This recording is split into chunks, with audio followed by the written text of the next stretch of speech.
Global warming is forecast to have a catastrophic effect on weather all over the planet.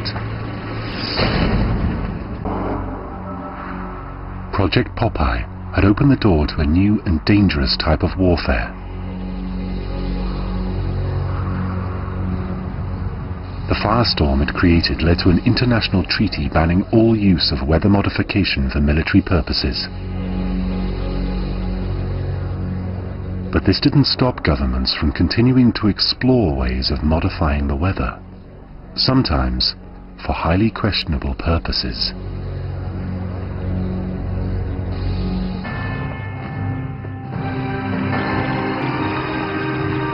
For decades, the Soviet Union seeded clouds before they reached Moscow in order to prevent rainfall on their big military parades. Harmless enough?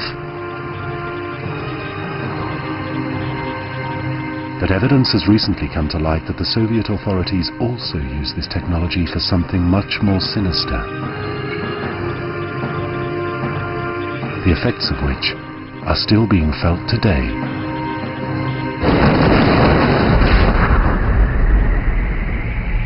26th of April 1986, the Chernobyl nuclear power plant in Ukraine exploded, spewing hundreds of tons of radioactive material into the atmosphere and creating the most horrific nuclear disaster in history.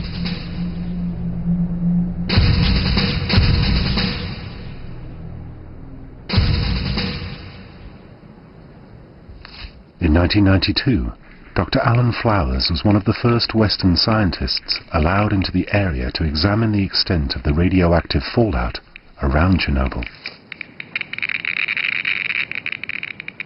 He was working in Gomel, in the Republic of Belarus, in a region that lies between Chernobyl and Moscow.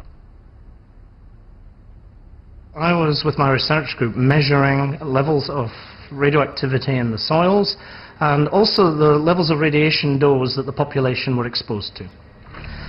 And we found, even 5 years after the Chernobyl accident, the population were still being subjected to levels of dose 20 to 30 times higher than normal environmental radiation levels.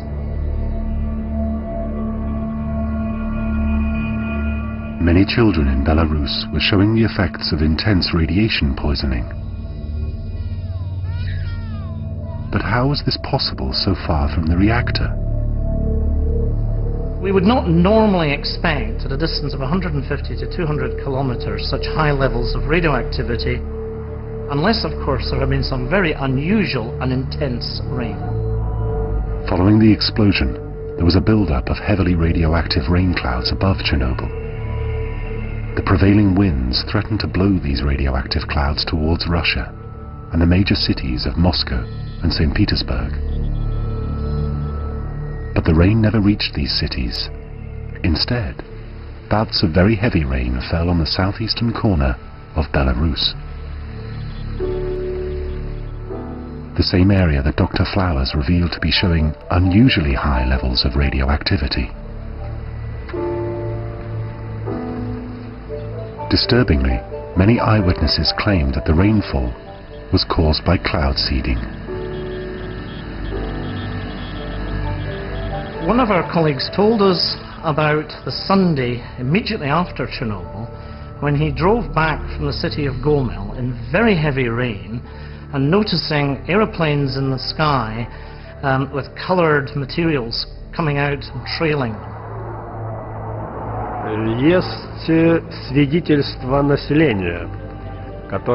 There were eyewitnesses that saw the planes. And after the planes had passed, the black rainfall started.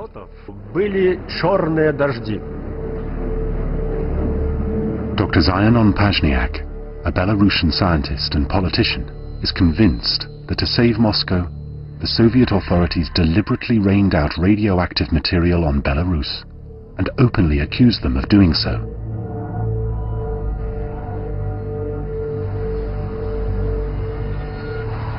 Today, he lives in exile.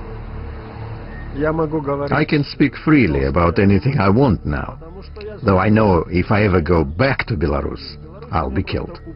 I know that. Я это знаю. Dr. Pazniak believes that people in his country were sacrificed to prevent the disaster spreading elsewhere. Не боялись. They were afraid that the clouds would move to the Russian region, and there would be a possibility of rainfall over Moscow or St. Petersburg. That's why they decided to rain out the clouds on the heads of the people of Belarus. Эти облака на головы чужого народа. The Moscow authorities denied that cloud seeding had taken place after the accident. However, last year, at the 20th anniversary of the Chernobyl disaster, among those honored for their bravery was a pilot called Major Alexei Grushin. The award he received was for cloud seeding operations during the Chernobyl cleanup. I am proud to say that I took part in the operations back in 1986. My comrades are proud as well. The area where my crew was actively influencing the clouds was near Chernobyl, not only in the 30-kilometer zone, but out to a distance of 50, 70, even 100 kilometers.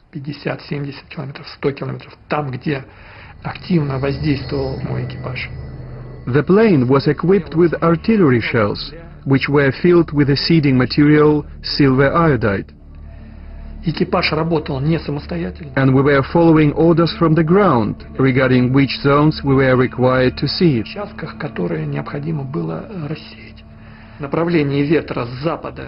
The wind direction was moving from west to east, and the radioactive clouds were threatening to reach the highly populated areas of Moscow, Voronezh, Nizhny Novgorod and Yaroslavl.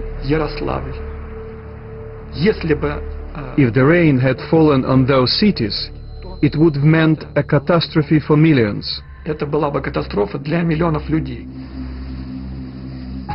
During this cleanup operation, Major Grushin, his crew, and his plane were heavily exposed to radiation.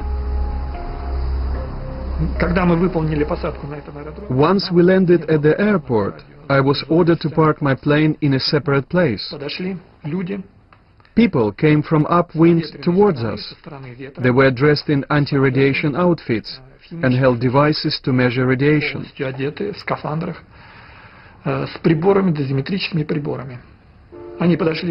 reached the plane, and a few seconds later, their devices recorded such high radiation that it made them turn around and run away. The plane was highly contaminated. We were given a place in the airport where nobody was parked, neither planes, no equipment, no people.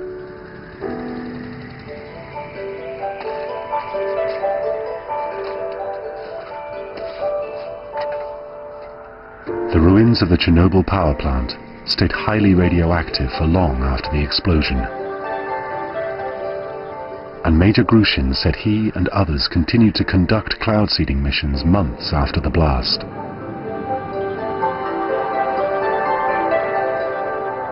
Another Russian pilot, who does not wish to be identified, has since confirmed that cloud seeding operations took place as early as 2 days after the explosion. Were the actions of the Soviet authorities justified? Clearly, they faced a terrible dilemma. You are faced with the fact that a radioactive cloud is there in the sky. That radioactive cloud and the radioactive material in it is going to fall down somewhere. It is going to fall on a human population somewhere. So if you are in Moscow, you have a very difficult decision to make. Do you let nature take its course, and that may then result in this cloud falling on millions and millions of people in Moscow? Or do you intervene? And do you use the technical resources that you have and try to minimize the number of population that this cloud will affect?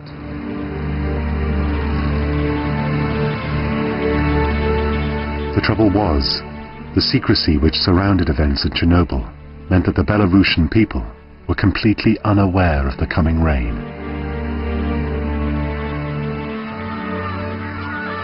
The local population talk about how there was absolutely no warning before these heavy rains and the radioactive fallout arrived. Now, if somebody in Moscow knew that there was going to be artificial fallout created in this area, it would have been quite possible to mitigate against that by warning the population to stay indoors, by distributing potassium iodide tablets. It is quite clear that these actions did not take place.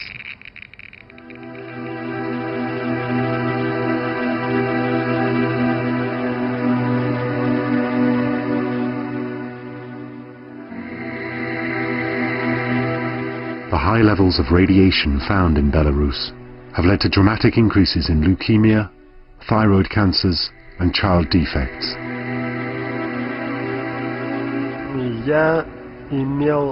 I had lots of friends in the area where the cloud seeding took place. They had to move away from their homes, and their children became ill. Thyroid cancer has increased amongst children by 50 times in the area where the cloud seeding took place. If there had been no cloud seeding, there would be no radiation. Even if the radiation had reached that far, it would never have been on such a huge scale. They decided to keep the cloud seeding quiet.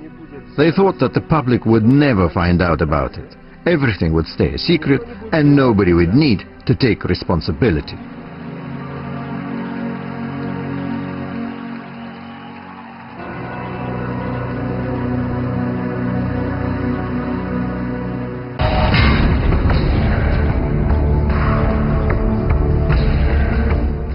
Today's Premiership highlights coming up in Match of the Day 2 next, and then Graham Norton Uncut with guests including Barbara Windsor at 11:20.